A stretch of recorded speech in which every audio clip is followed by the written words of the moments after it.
studio out groups that works with Netflix making a show. The show is called, you find a mechanic and you're like, I need to release something and I'll make $1 million. But finally I got a job at Pixar. I got to work on it. But don't tell anybody. I won't tell anybody. I don't think anyone listening or watching will tell anyone. So it'll be our secret. This is the question we should have talked about. We're talking about it right now. From Pixar to Epic Games to blowing up Fortnite with a pizza tycoon map, today's guest is the guy behind some of the wildest builds in UEFN. And yeah, he kind of broke the internet a few times. Welcome to the Creative Juice Podcast, the spot where we talk to builders, the tinkerers, the people turning ideas into playable magic inside of Fortnite. In this episode, we're talking to Tom Jenk, the dude who went from working at Pixar to creating viral UEFN warm-ups, cracking the code on TMNT tycoons, and finding ways to stand out in a space that's consistently shifting. We are breaking down the grind, the mindset, the failures that hurt, and the wins that change everything. Whether you're a creator, a brand, an IP trying to understand what's really happening in this ecosystem, chasing your next idea, or just looking for real talk from someone who's been through it, this episode is for you. This is Creative Juice. All right, how's it going, Tom Jenk? How you been? Good. Been busy, but having fun. Awesome, man. Thank you for being the second guest of Creative Juice Podcast. Like, super excited to have you. I know this kind of been in the works a little bit. We've been talking this for a long time, and super excited to have you as a guest. And you've just been a trailblazer in this space, and you have a fun way of telling stories, and just you have a good personality and comedic. So I think this will be a fun time. Oh, stop it. No. Yeah. Sorry. But yeah, we'll let's just get started. Yeah, man. So these first few questions are about kind of background and your personal journey. I really want to ask this question about like your early inspirations. We all got into gaming somehow. So what early gaming experiences and influences sparked your passion for gaming and eventually led you to explore Fortnite Creative? I mean, definitely my first ever experience with gaming that I can remember was Pokemon on the Game Boy Color. All right. I have an older brother, 3 years older than me. He got Pokemon Blue and I got Pokemon Red, and we would play it through every car trip. Like, I would just be doing this. That was before they had backlights on things. I had to plug in with this little light, and I'm trying to play it. But I mean, it was awesome. I've got a soft spot for Pokemon and all that. And so that was like kind of the initial gaming, and kind of Nintendo was the main for a long time until maybe high school. We got N64, GameCube, all those were the top for me. Like Melee, played so much of that, and so always been a big fan. Same. I kind of grew up in the Nintendo era as well. GameCube is the best. A controller, that might be one of the best controllers ever. Hasn't been topped still yet. No. And I saw it's coming out for the new Switch, so that'll be interesting. Have you played N64? Have you touched the N64 controller recently? I have. I went home. It is wild how awful that controller is. Why does it have 3 spikes? I don't have 3 hands. I remember when I was younger, I'd have to when you're playing Zelda, you have to kind of switch to get the C buttons. Yes. Dude, Ocarina of Time playing that flute. Yeah. My brain when I was little, this was the best controller, and I remember playing like GoldenEye recently. I was like, oh man, we have come a long way. The weird, you have to stop and aim the controller to get it to work. No, dude, that's awesome. So when you moved from Nintendo, what was your next console? PlayStation. I got a PlayStation in high school. Was that PS2? PlayStation 3. Actually. 3. Yeah, I actually never had a PlayStation 2. Though I hear it's very good. But I PlayStation 3. I mean, my favorite games on those were the Uncharted series. Ever since I was younger, I've been into cinematics, like stories and big cinematic moments, and Uncharted just nailed it I remember playing it on my home TV, and my parents would walk up and be like, "Are you watching a movie? Are you playing? Wait, is that a game or a movie?" They were so confused because it did such a good job getting that seamless playing and those cinematic moments. For sure. Now, if you would look at it though, you're like, what is this whole thing? Hey, the 4th one was great. The newest one. I'm excited for their next stuff. No, for sure, man. Those were like, oh, the good times. Yeah, I actually ultimately I didn't get into Fortnite until I just started UEFN. Oh, interesting. I played it for maybe 2 hours before then. My brother needed someone to play with him for a Christmas event. So my rarest skin, my OG skin, is the like Christmas tree Jonesy. That's like the only skin I have from that time I played for like a little bit because I opened up the package and got the skin, and so that's pretty much the only like time I played before. I was much more into like COD. Like if I was doing a shooter, I mean it's the building problem, right? Like that's why they introduced zero build. Like I just couldn't get into the building. Like I get why people enjoyed it once you got really good at it, but I just didn't. I like to jump around games, and so the time commitment to learn the building was just a whole nother thing that I was like, I'll just play the other 100 games where I can shoot someone in a battle royale. Yeah, I had the same thing too. I Call of Duty, and I think World War II came out, and it was just like the Call of Duty. It wasn't the best. I got super bored, and like Fortnite came out, and I was like, I better let's see what it was like free. My friends started playing that for a while, and then it kind of like it was fun, but yeah, building was so hard. But back then, everyone kind of stunk at building, so it was fine. You gotta learn with them, you know? Yeah, and then even now, like, oh my gosh, it's so hard. It's a whole nother. I totally get it. I mean, ironically, the game I played most kind of later on was Minecraft. Like, I played a lot of modded Minecraft. It was kind of my, like, because we didn't really have a good PC growing up, but when I got to college, I got a really nice PC because I was doing animation. And I was like, I'll try Minecraft. And I really got super deep, wasted way too much time doing modded Minecraft, where it's like these mod packs that add like crazy, like idle game mechanics and like just tons of awesome stuff that, you know, just you blink and it's been a day and you're like, ooh. Is that your start into like UGC a little bit, you think, or kind of into the building gaming world? I've always... honestly, my intro to gaming world was when I was a kid, and I tried to make knockoff card games. Like I'd draw like little like Pokemon cards, but they were like my own. I'd like cut out in cardstock. That for me, I always had wanted to make games. It was kind of on the edge of everything, but it never was real. And so when I got to college, I started doing animation. And I didn't even think about how close that is to gaming. And so for me, it was more like, I'm making films. It was kind of more of my focus originally. Oh, very cool. I definitely have some questions on that coming up. I want to get into your time at Pixar and Netflix and stuff. So no, that's super interesting for sure. So here it is, right on cue.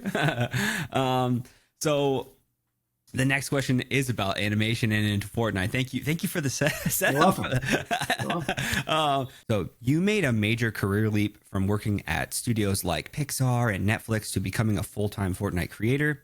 What was the turning point that pushed you over the edge? And how has your background in animation influenced the way you design and tell stories in your maps, even though you just gave us a little bit of that?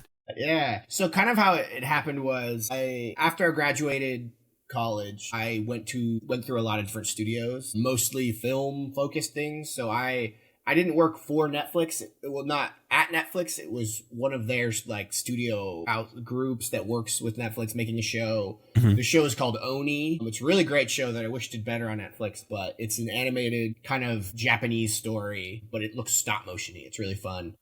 Awesome. So I worked with that, and then but for me, it was always my direction was Pixar because I did an internship at Pixar during college. I then did another internship after leaving college, and I just never quite got that full-time job because of just the way jobs work and hiring's crazy, especially at Pixar. I mean, because they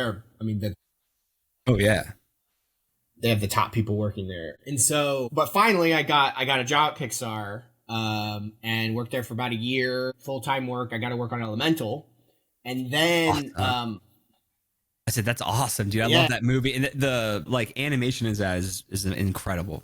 Yeah, it is a beautiful film. Yes. And like, so the VFX is so cool. Like the difficulty of them having to have a main character be a light source is just in of itself like a nightmare. But I had so much fun working on that project. But the thing is Pixar started to hit some money stuff. Disney, that was a rough time, and so I didn't get to renew my contract for that year. They were planning big layoffs in the future that have already happened, and so it's just like, we can't hire you, especially when you'll probably get laid off. When it was a big blow. Like it's one of those things where these big studios will pretend like you're a family, like you're the family, we're family, but you kind of sometimes then forget that this is business. And so I definitely was kind of hurt afterwards, especially because I had put so much time, focus into getting to Pixar. But I mean, things like that happen, and you're like, I'm so glad it happened, because I didn't get renewed at Pixar. So I ended up going to nothing. I didn't have any. I was like, I could go try to work for a Netflix type thing again, or apply to other big studios.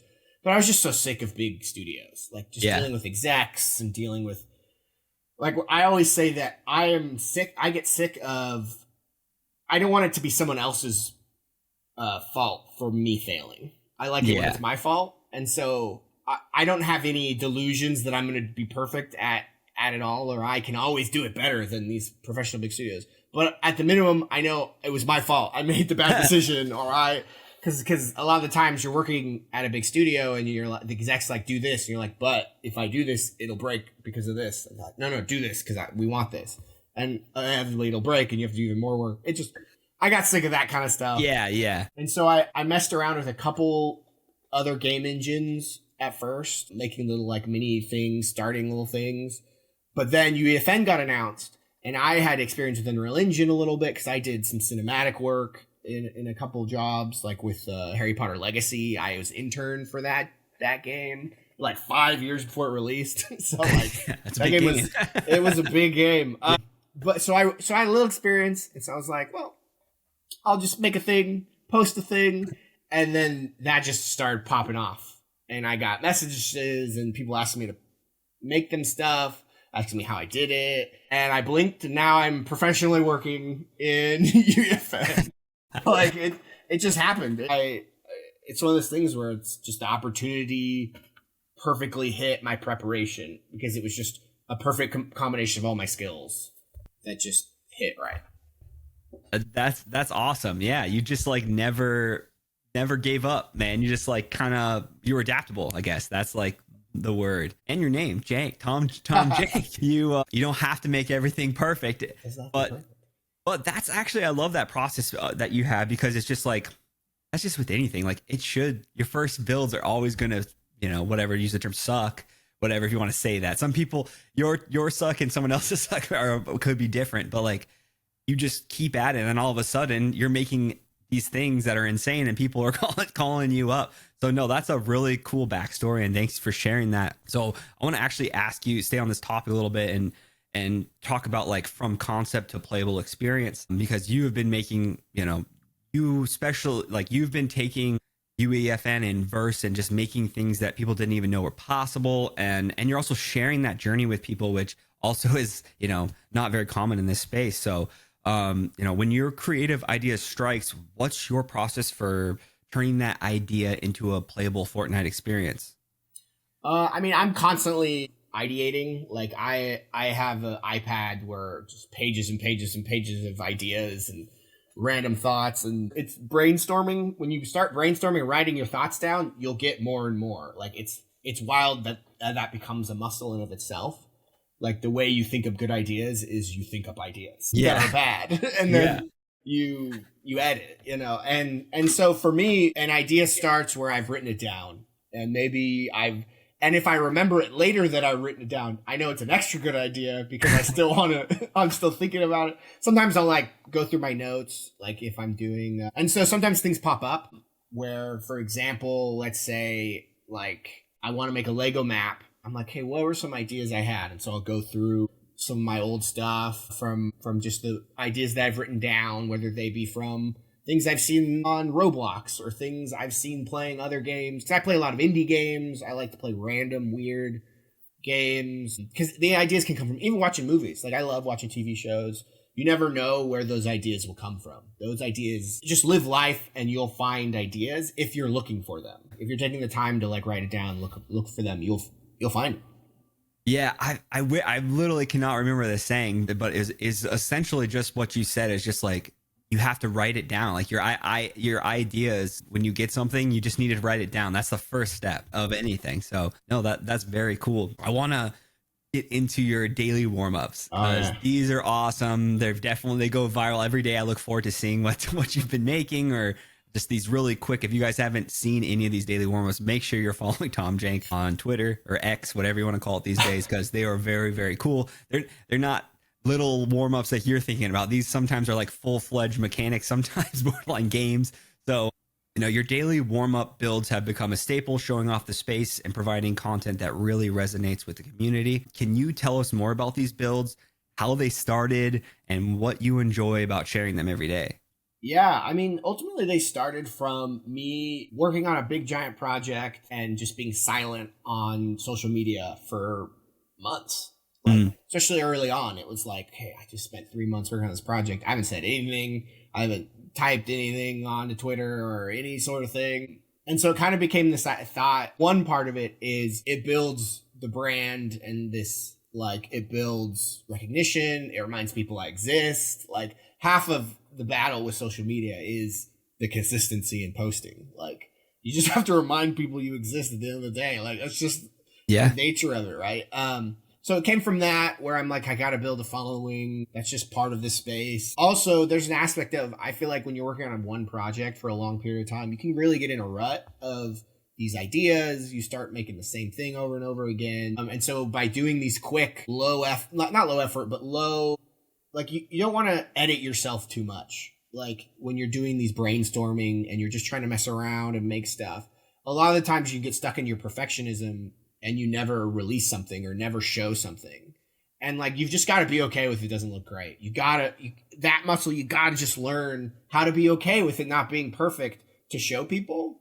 But at the same time, there's also a muscle of learning how to make something that goes viral or is at least pleasing for most people to look at. Yeah. And so but it's all practice. It all comes down to just, I committed to it. There was a time where I was like, hey, I'm going to post every day, Monday through Friday for 3 months.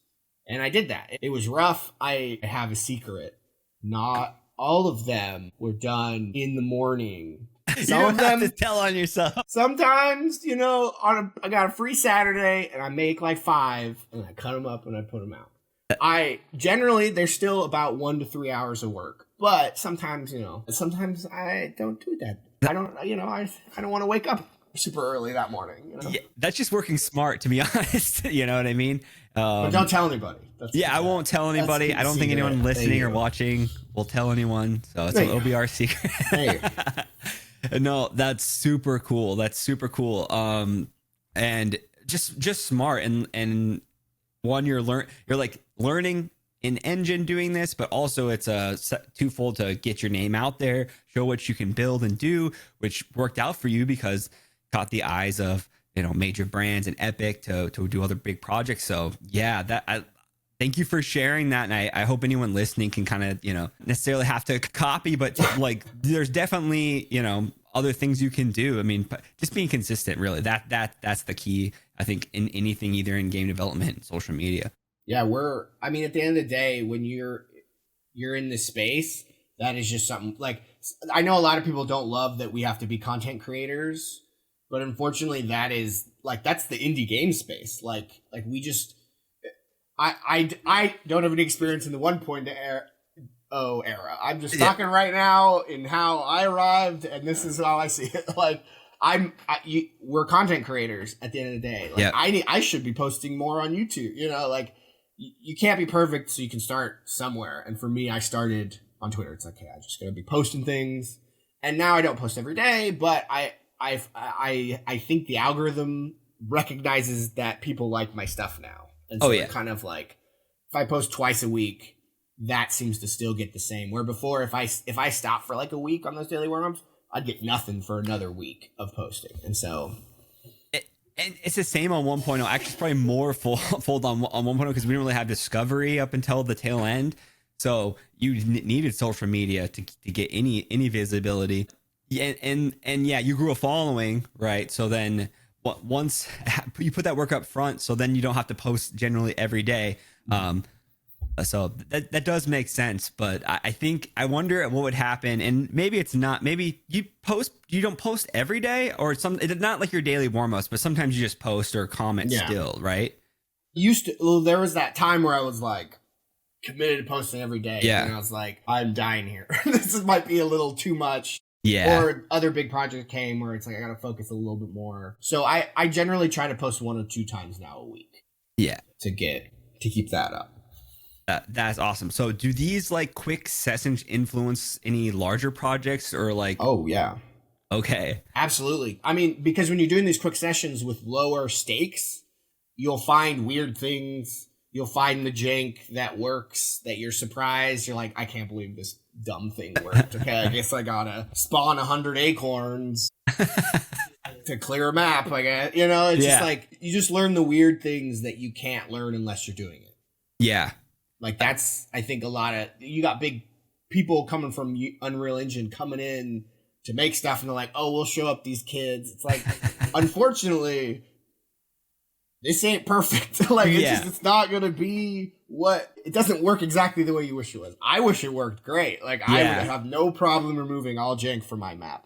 But it exists and is part of the ecosystem. It is true. There is a huge learning curve in Fortnite Creative with matchmaking when your game, how it performs in UEFN, your playtest, and then live so like there's all these things that go into these games that until you actually have a popular game, and like it's really hard to learn or understand those things unless you're doing it every day like yourself. I mean, I think a lot of AAA studios have tried to come in, and they may have not have seen some of the success as some of these other creators that have been here for so long. But that just goes to show just understanding your audience, or continue trying, because I would be willing to bet you still, you said you started in UEFN, but you still have been putting in insane hours every day since, and UEFN's over 2 years now. So like that just combines, right? And then it all builds. You're all prepared. Go ahead. Every bit of the work you put in matters to learn it. You just never know when a skill will show up somewhere else. Everyone says, there's some people that just believe they know everything on how to make a map successful, but at the end of the day, everything you're doing is just increasing the odds, improving your chances of doing well. But sometimes maps just don't do well. You're like, why don't the children love this map? What the heck? I worked hard on it, but then you make a map in a week and then they love it. And you're like, okay.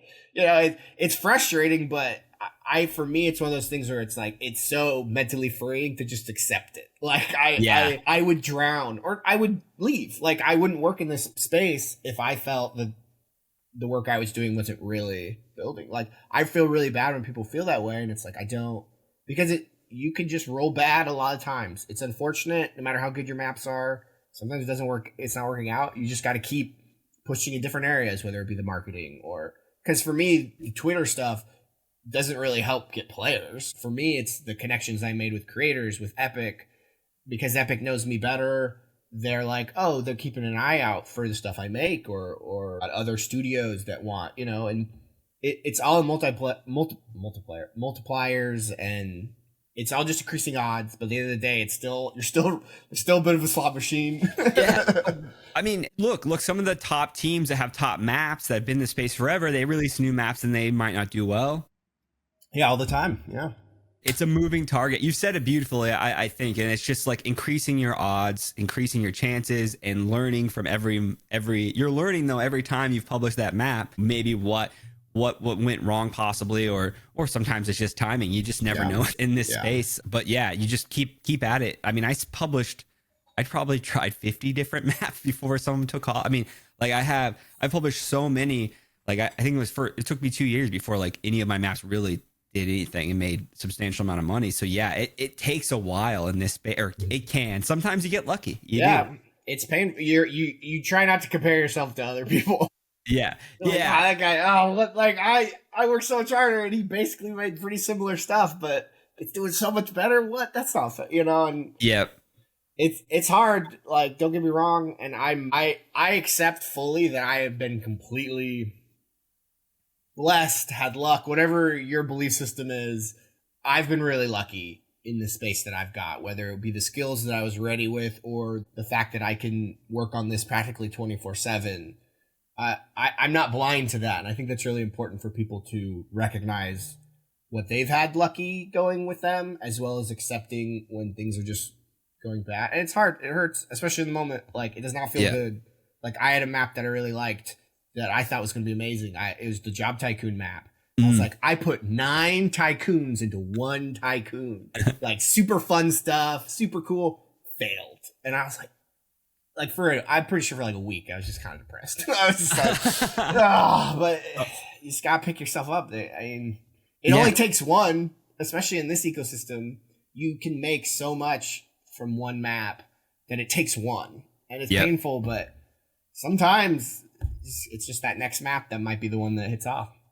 Totally. So just gambling. Just keep mining. Keep hitting the slot machine, you'll hit that it. Diamond's there, guys. I promise. Don't worry. Right. Yeah, don't turn around. No, I mean, you're right. I mean, that's that saying of like, all the people that made it are the only ones I know that didn't quit. You know what I mean? And that's just how I live kind of by that as well. Like, I think about some of my successes or some reasons why I was in certain situations in this space, and it literally was just because I said yes to certain things. I just didn't say no. And I'm not saying, we're talking professional game, we're in the gaming space, but just like opportunities that come up or projects that come up, say yes, get in. You don't know what they lead. And early on, Fortnite creative, there wasn't many people in the mechanic space early on. And I remember Epic was making like a 1v1 tournament, and it's never even happened, never ever panned out because we didn't have enough resources to even make what they wanted at the time. But like, it was epic, and I was busy. I had all this stuff going on. I could have said no, and I just said yes, and that led me to kind of like get inside of Epic. They saw what I was capable of, and that project might have not worked out. And no one ever saw the light of day of it, but it led to other things. So it's just like, at the end of the day, I think it's just saying yes. But I want to talk about like challenges and milestones. So overcoming obstacles, I think. It's kind of a good segue into this. Every creative journey has its hurdles. Can you share a challenge you faced in Fortnite Creative and how overcoming it has shaped your approach to new projects? It's like a weird question. No, I get what you're saying. I can think of a few. I mean, early on, I was posting a lot of like experiments and really interesting. It was kind of like early days daily warm-ups. They weren't really called the daily warm-ups yet, but I hadn't published a map at all yet. And I was posting these kind of weird stuff and interesting things, and people were like excited. And man, I felt such nervousness to release a map because I was like, they're going to want it to be perfect. Like, they want it to be cool, innovative. I'm like, I can't just make something not cool. Like, what am I going to do? And I felt paralyzed. I started like 19 different maps and it was really scary. But then one day I was like, F it. I made a map in 3 hours and published it. I was like, I didn't want to be locked down by the expectation that everything I make is perfect. And that actually is part of what Tom Jenk, the name Jank came from, where it's like, I just want to set their expectations early. Look, it's going to be a little weird, but if you give it a chance, I think you'll like it, Yeah. And I think, so for me, that like the perfectionism, especially early on, I felt a lot of expectation from the community to be like, yeah, make something cool. Come on, And so I think for me, that was a big thing. What was your first game? What was the game you published? Oh man, it was during the time when the like speed the speed simulators were doing well, when people were yeah. So I made that, but but what I did was, it was like a labyrinth simulator where like you got into a car and time slowly got faster as you were trying to get out of this maze until it just became ridiculous. Like, it got like 2 players. The thumbnail I made in an hour, some stupid thing. Because again, I was just like, screw it. I'm making something stupid. I need to not worry about what other people think. For me, it's like, will my next map be better than that? Yes. Yeah. Easy beat. Like keeping that bar, And I honestly still struggle with that. Like, I've got that Lego pirate map that I'm really excited for, and they're still in the back of my head. I'm like, is this gonna be perfect? am I going to mess up? Will everyone be like, well, I thought he was good at this? You know, like you start to get in your own head a lot. And so that also another way daily warm-ups has helped me, because you just try to get out of my head and just having fun with it. Totally. I'm so glad you said that and like kind of gave it like a candid look, because it's so true. I think all of us probably somewhat have that fear, and it's hard to overcome. So you just publishing it, seeing what happens, and go on to the next. I learned something, on to the next. That's awesome, man. So let's now that we had that question, I want to kind of change a little bit. So I want to talk about your defining career moment. So looking back, what's been one of your proudest moments or key milestones in your career that made you feel I've made it? For me, a really notable moment was when I went to GDC last year. It was the first time I went to an in-person event. This was the daily warm-ups had started and doing pretty well. And I was just like, I was nervous. I was like, I don't know what to expect from this in-person event. Are the people going to be weird? Like, am I going to be weird? Yeah. I haven't been in a space with over 100 people in like 2 years since like the COVID, you know. Yeah, thanks, COVID. I was nervous, man. But I got there and like every person was like, Tom Jenk, I love you, and like super excited. And I was like, at first it was shocking, but like it felt good. Like to me, it was such an affirmation. Like it affirmed that I was at minimum on the right path. At that point, I didn't have any maps that had really popped. Like I had a couple pop-offs for like a week, so and stuff. But like, and so there's some nervousness there, but it was just like everyone was excited. Everyone loved what I was doing. Everyone from Epic, like people from Epic, would just come up and be like, Tom Jenk, I'm so glad I get to meet. You know, it was just like I was really honored, like that my brand was working, my work was being seen. Like, I'm trying to innovate as much as I can in this kind of space, and it felt good to be recognized in that way. And so that for me was a big confidence booster, really defining for me that like, okay, I am doing something right here. Yeah. Even if I don't have a top 100 map right now, I have no doubt that one day I will. And so I'm not going to stop. Like, I'm going to keep going. No, like, we are behind these screens sitting all day working. You don't, sure, you can get these comments on your post or whatever.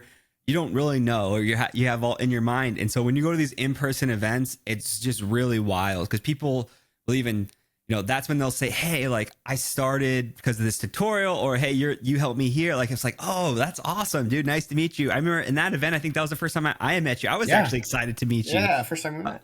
Yeah. And I don't know if you even I don't even know if you posted your face at that time online, but I think I made a post of us. I think I had like one tutorial. But yeah, I think that was the first on Twitter. I think that was the first face reveal.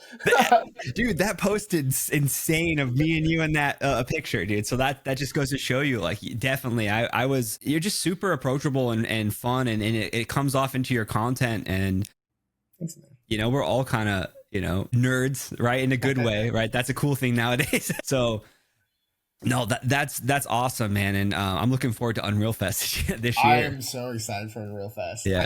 I'm stoked to do my talk and just meeting all the people and whatever Epic's got. Epic's got so much planned. I feel like that it'll be magic. It'll be magic, right? Yeah. Right. And why is it in Orlando? Disney, come on, just give it to us. Yeah, just let us eat down easy. What's your talk going to be about? My talk is going to be all about I'm like a collab, commissions, and creative. Awesome. Tom Jenk's UEFN survival guide.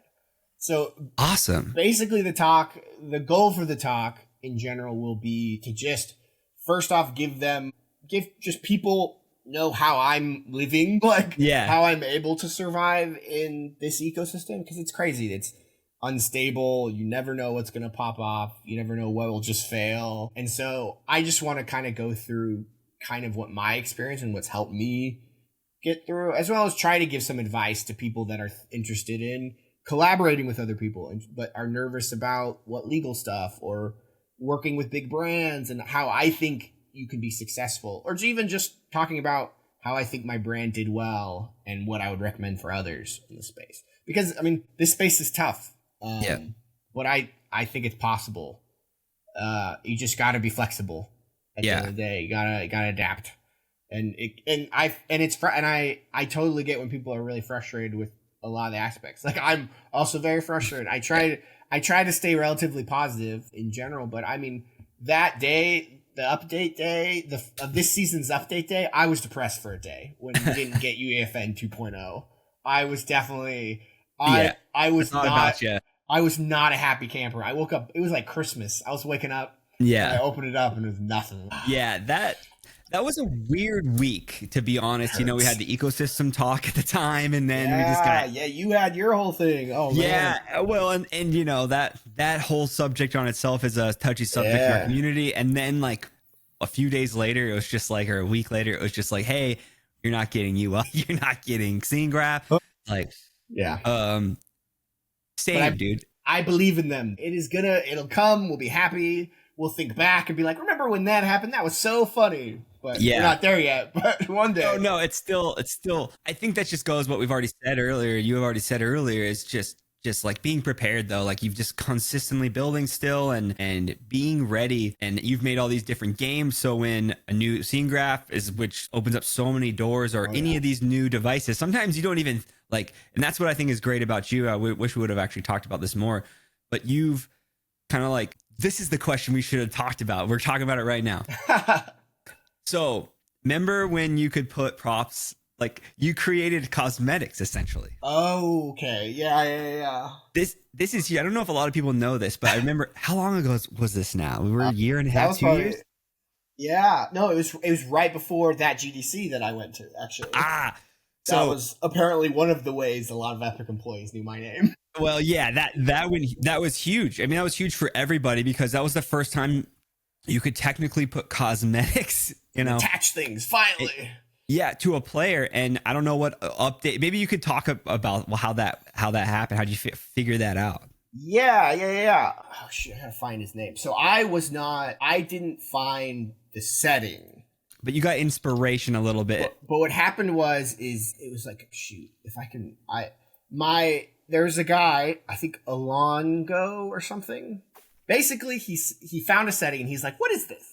I don't know what this does. Like, what is this? Is this good? Like, it seems new. And I saw it and I was like, I was just like, what? Like, it was mind blowing to see such, like, it was like finding gold. And that sometimes happens with Longo. Yeah. Okay. This sometimes happens where it's just like you find a mechanic and you're like, I need to release something and I'll make $1 million. Like, that's what it feels like. Yep.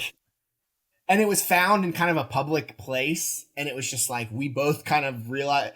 I told him, like, I was like, okay, he found the setting, so I need to make sure I'm telling him what this is, because I think it's really important to share credit and to like that's just important to me. I don't think it's fair to not. And so, like, I talked to him. I was like, can I post about this? Like, I just think that's really important in this space because I think honesty and authenticity is so important. And so I saw it and it's just like mind blowing. I was like, you can attach, like, it's like, yeah, we can attach flame. I was like, you don't understand. Like, like, you could put a helmet, you could put a mask, you could put like just anything. Like, this changes everything.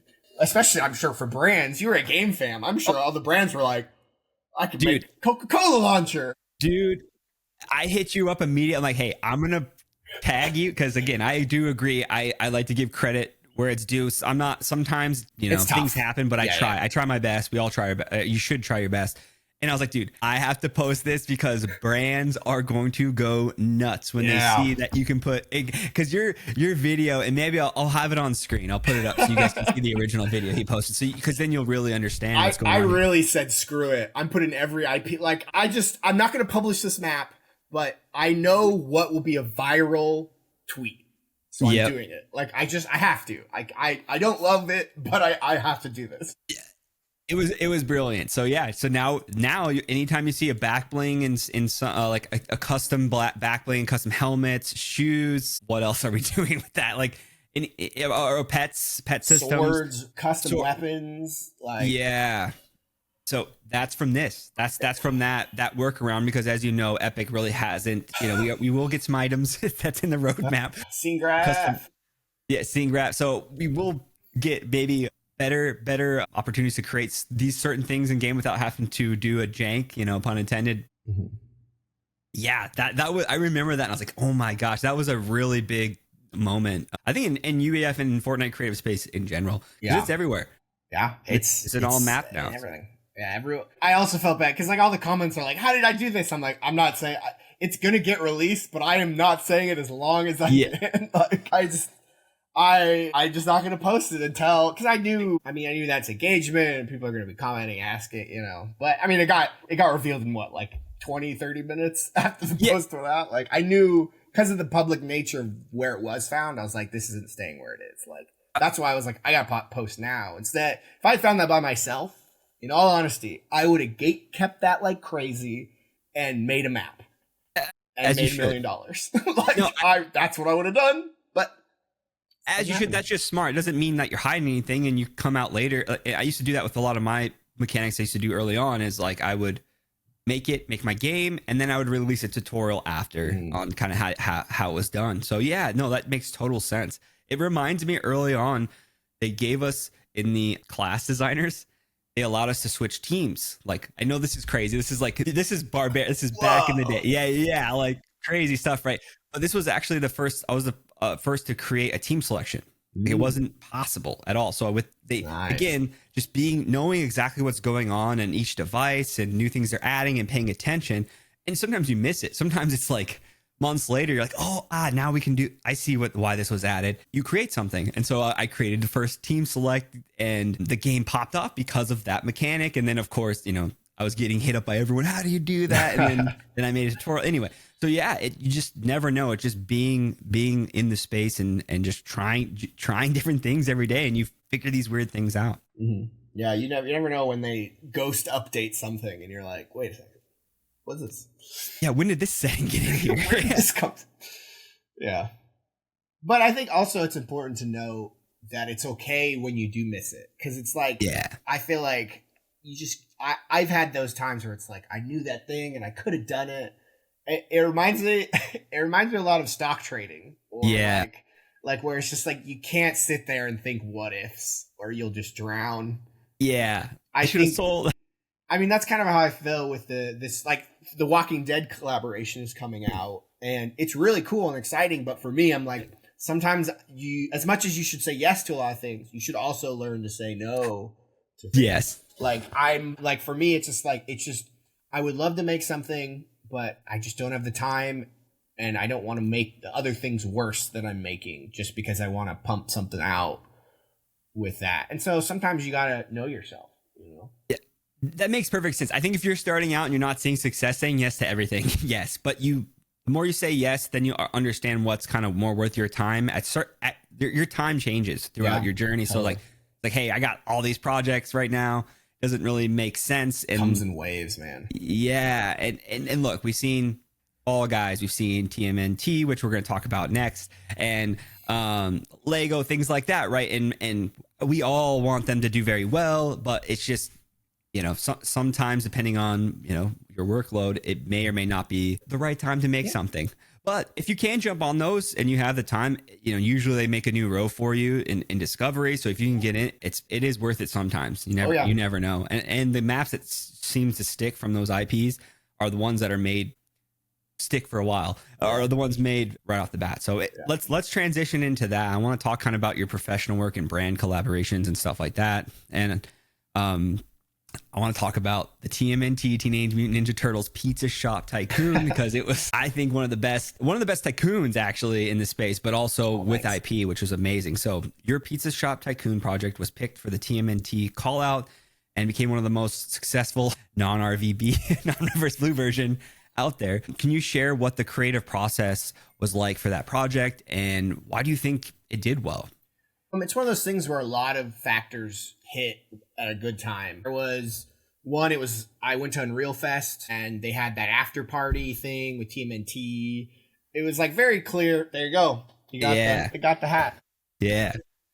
It was very clear that Paramount really wanted this to succeed. And that's something I think is always important, is to not only think about what your players want, but also think about what Paramount wants and what Epic wants. And because if you can balance that well, you'll be featured by Epic as well as hopefully get players. Like, it's kind of that weird balance game where if you're looking to get Epic picks or looking like think about what they want, but also what the play, like, it's just balance. Yes. So there was that where I met people from Paramount, and it was kind of like they're really into this. They really want me to make something too. Like, they were kind of like, Jank, are you gonna make something? Like, are you gonna make and because luckily with my brand and everything, I feel I've succeeded at showing that I make unique things sometimes that sometimes does well on the it does, not all, but sometimes I get something right. And so there was that, and then I was working with Slighted Sloth and Trick Tiger, both great guys to work with. We had worked on a Fall Guys map, and we had been talking about like, all right, what other IPs, like, this is like a good way to like get kind of that initial launch vibe. And so we were all kind of thinking of ideas. We're like, what we could do. I play like Roblox games and Steam games. And there was a couple of Roblox things that I kept seeing in some of the tycoons on there that I was like, oh, we could kind of twist this into more of a pizza sort of thing. And then we were talking, we had the idea to make it like evil pizza shop with like, because I wanted to like focusing on Shredder, I think was something most people wouldn't do, that most people would be focusing on the Teenage Mutant Turtles. And so kind of all those came together. And when I think of an idea I really like, I just kind of want to make it. Like, I'm definitely like, I can be a bit of like loosey goosey with, I got an idea, I'm excited. Really excited. But having Tiger and Sloth there, they really helped me to like focus in and make this map. So us three kind of worked on this map, made it. It felt really good to make it because we got this tycoon. It felt like one of the kind of the only unique Teenage Mutant Turtle maps that came out, especially non-combat. That probably was a massive help for us, that we were probably one of the only non-combat maps, especially for a lot at the beginning, where it was like we had like a 20% click-through rate on our thing, because I think people would just open the TMNT collection and be like, I don't want to play combat. Oh, there's just this tycoon. Let me play this and try this. Yeah. One. And so I think that helped us a lot. It was just a lot of things working out in our favor. And so that I'm really proud of the map. I'm stoked that it did well. It felt good for all three of us that we could prove that we could make an IP map that isn't just RV Red versus Blue, you know? Yeah.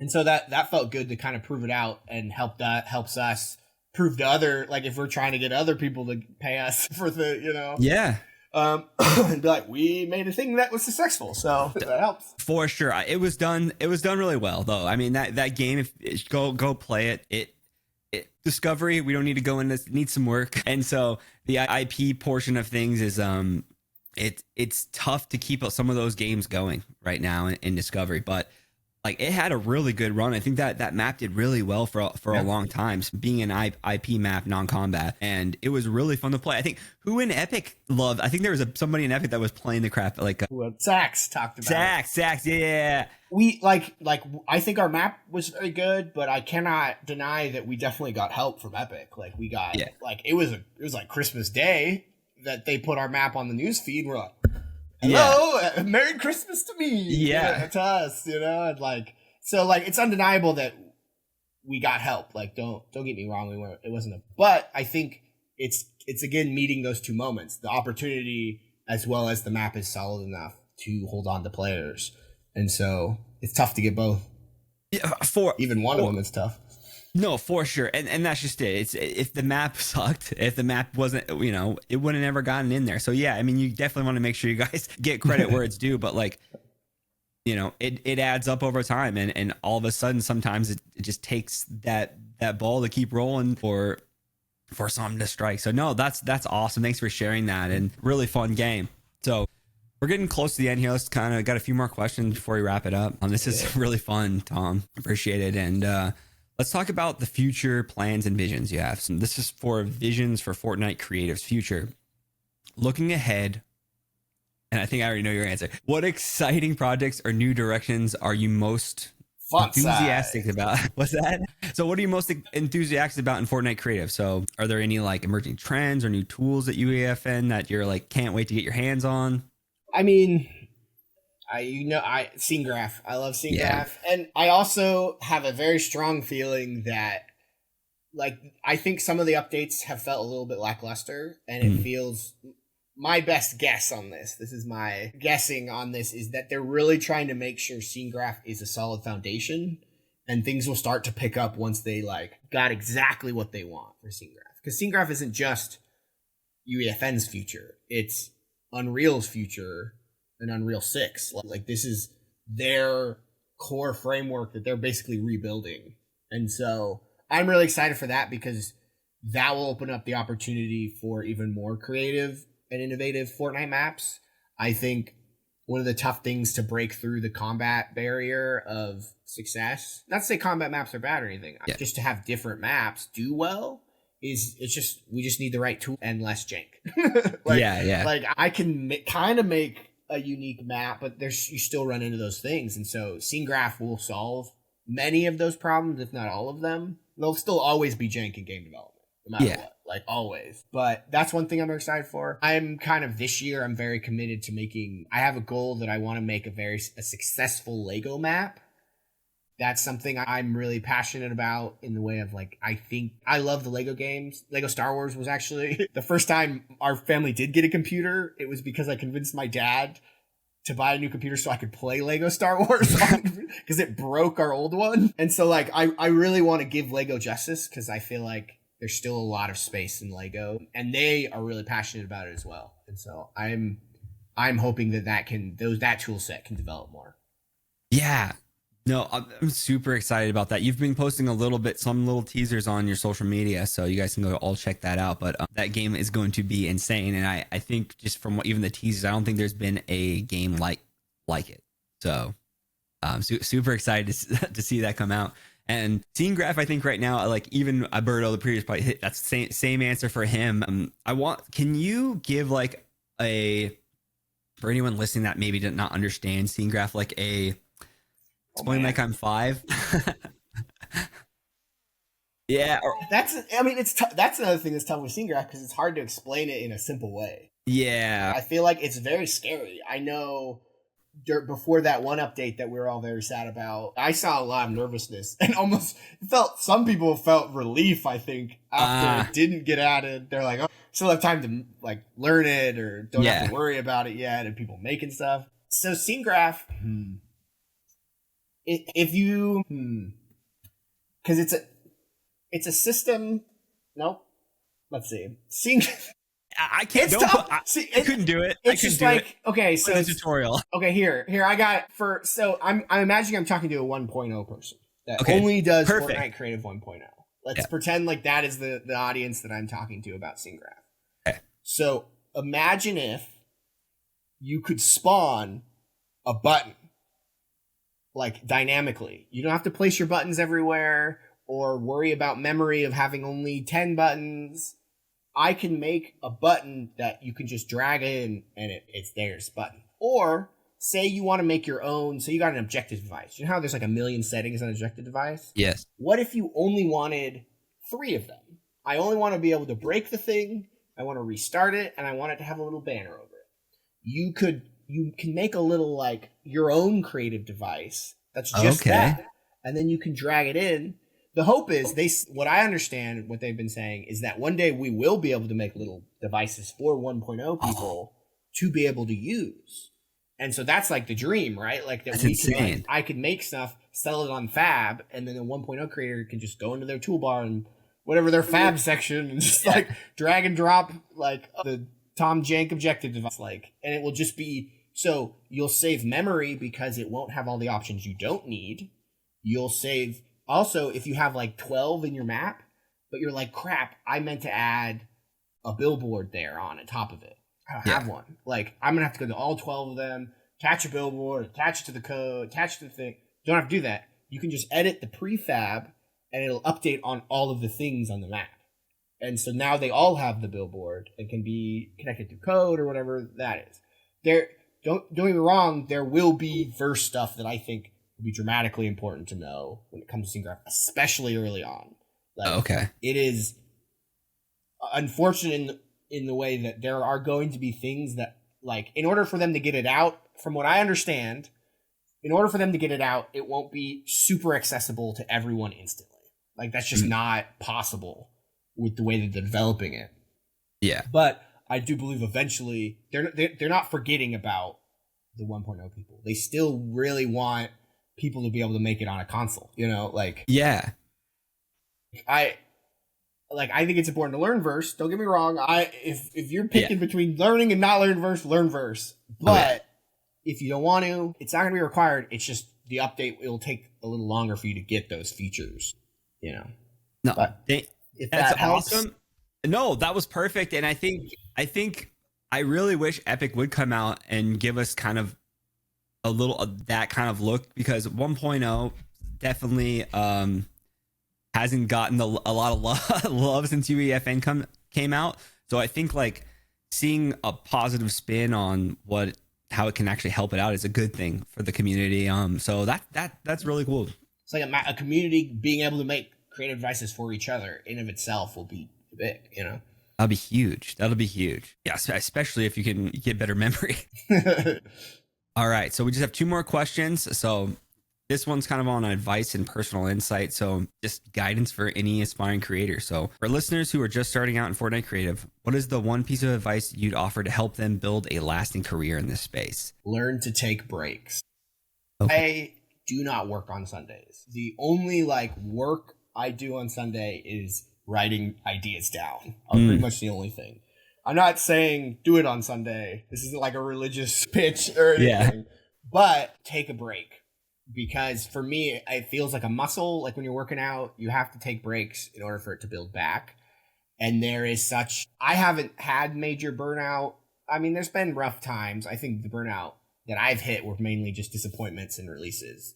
But just like creative burnouts haven't really hit me much because I take those breaks every week. Like Sundays, zero work. Yeah, sometimes I peek at Twitter or something. I shouldn't. I don't want to, but sometimes, you want to know what's going on. In general, try to give you a space to not work. Whether that be, I know some people, when I was working at Pixar, some people would just be like, if I'm home at work, like after work, I am not at Pixar. It's just giving yourself boundaries and space to really take a break, I think is extremely important, because not only will it help you, but it makes your work better. Like there's a lot of grind culture and stuff like that. And I'm the last person that should ever say anything about, no, I wake up way too early and work way too long on this stuff to say that grinding is bad. But my thing is, a big part of making grinding work is being able to take a break. If you want, that's my. Okay, awesome. My next question is, finally, after all of you have accomplished, what continues to motivate you to create?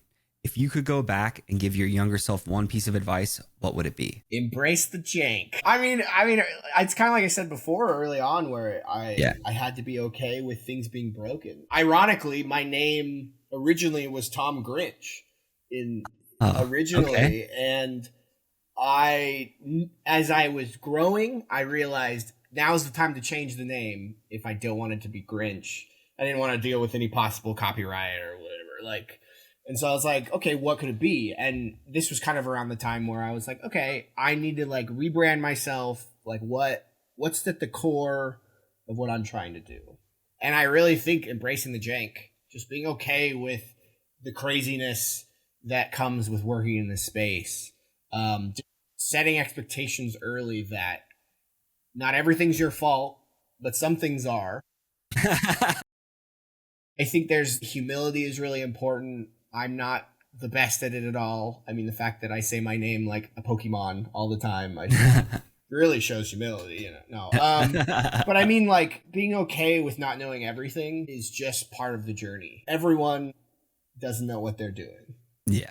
Everyone wants everyone to think they know what they're doing, but no one really, at the end of the day, no one really knows exactly what's happening, other than that one guy at Epic that controls that has and then even them they get surprised when I find a jank solution or something. At the end of the day, everyone's that you just got to go for it. That it's okay to balance innovation with mainstream. working. I personally have my own druthers with how lacking of innovation sometimes happens sometimes. But at the end of the day, I find the best thing to keep me sane is to balance it. Where sometimes there's going to be a map that's going to be more mainstream than innovative that I make. Yeah. Sometimes it'll be a little more for me, and I'm making it more innovative than am I worrying about whether the basic Fortnite person will like it. I think balancing. I guess the one piece of advice, I'm going all over the place, but I'm going to center in on one thing. Yeah. Balance is the most important thing. Balancing between the mainstream and innovation, balancing between working and taking a break, balancing between hoping that discovery will work out correctly or thinking about what you need to be doing to at least improve your odds. Like it's a balance. If you get too sucked into like how good you are or how good you were, or how many accolades you had previously, that's not great. But also it's important to have that confidence that can give you. And so it's a tough thing where you're spinning a lot of plates, but if you're shooting for that balance, I think that is your best chance at succeeding here, both in monetarily as well as mentally. Yeah. I think you'll go crazy going either way too far. I think that's actually great advice. You know what I mean? You can only make so many red versus blues, you know, and try to hit those before you're just like, okay, I need to make something for me or something that's fun or something that's innovative. And having those balances, because how are you going to make the next lumberjack? How are you going to make that next big hit if you're not taking those swings as well? And so, I think that's great advice. I think all of us can try to take that advice because it is hard. So before we wrap up, where can our listeners follow your work and keep up with your latest projects? Yeah, I mean, I'm most frequent on Twitter /X, whatever you want to call it. Yeah. Under Thomas Janky. One day I will get the Tom Jenk thing, but right now it's Thomas Janky on Twitter. That's where I am probably most active. The best way to kind of get to know me and what I do. My creator code is Tom Jenk. Feel free to use that in the store. Use it. That's pretty much it. That's awesome. And I will have all of his information in the description, so you guys can check him out there as well. And Tom, this was so fun. Yeah, always a blast. Always a blast. Always a pleasure. No, seriously, thank you so much. And maybe we'll have to get you back on after the Lego map. We'll see. We'll see. Only if it does well. If not, I'm just gonna hide. No, that's a tall undertaking. No, I'm gonna be working on a new map. You gotta just keep going, keep pivoting. That's it, man. No, seriously, thank you so much for your time. And man, I'll see you at Unreal Fest. And everyone, go to that talk. Last year, I heard a lot of creators saying there wasn't a lot of UEFN Fortnite creative representation that much. So this year there is some. So we got to show up. We got to show up to all those events. Mm-hmm. All right, man. Take care. Yeah. That's a wrap on this episode of Creative Juice. Huge shout out to Tom Jenk for keeping it real and dropping so much knowledge. From getting laid off at Pixar to building viral Fortnite mechanics and landing collabs with TMNT and Epic, it's a reminder that the path's not always clean, but showing up every day does lead somewhere. If this episode hit, drop a like, sub if you haven't already, and let us know your favorite takeaways. We've got more creators, more real combos, and more creative juice coming your way. Until next time, keep building, keep experimenting, and don't forget, the next viral moment might be in your drafts. As always, don't hate, create.